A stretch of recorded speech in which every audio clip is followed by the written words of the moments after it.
my mum was like, you shouldn't go to the gym if you're ill. But then I was like, I don't know, I feel like I want to, and I feel like I don't really agree with that.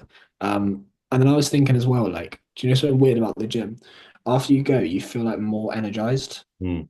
And then I was like, that's paradoxical because you're releasing a lot of energy to do that workout, but then afterwards you feel more energized for the rest of the day. So I wonder if that's something I feel like you'd know and why Well, that two is. two things.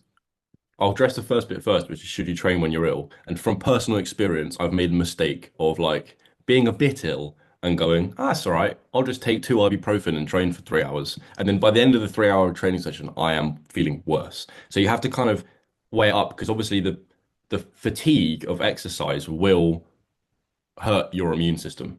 You know what I mean? Like exercise causes damage to your body that then your body recovers from and like recovers stronger and better and all of that. But that damage, doing that damage to yourself when you're in an ill state isn't always ideal. But then there's a level of, well, it depends how ill you are. Like if you're a little bit ill, then maybe going for a walk or like a light resistance session in the gym, that might actually help you. It's just like don't be mental and push hard. Like I'll be a bit ill and then I'll take some drugs and then scrimmage for 2 hours. And it's like that's not a good idea.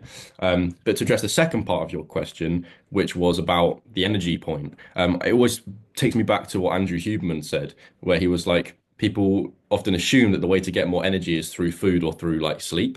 But he said the third kind of less obvious, I guess, source of energy, which is probably the most powerful, to be honest, is this neuro energy, this neurochemical energy, which is to do with your levels of different neurotransmitters in the brain and your hormone levels. And all of that can be stimulated through things like, he always preaches about sunlight and hydration and exercise. Like that source of energy to me is much more powerful. And that's what you get from like exercise because you put your body in that state of stress or whatever.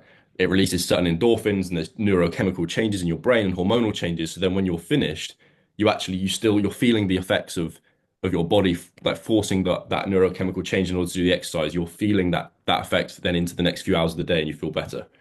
Does that make So sense? wait, the in is the benefit from the is from the endorphins and the sort of neurons getting stronger.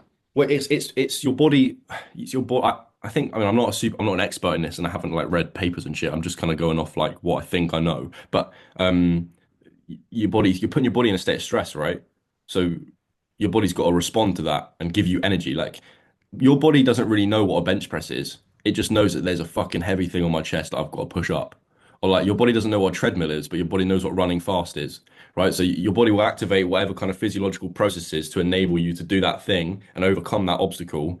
And then those kind of those hormonal changes and neurochemical changes will then persist over a longer period of time, even when the exercise is done. Because you think about it, like if we're in the ancestral times, I'm just putting my evolutionary psychology hat on that's not like backed up with evidence. So, I have to caveat with that. But like, imagine we're in ancestral times and we've got to run after a wild boar and like throw a spear at it or whatever.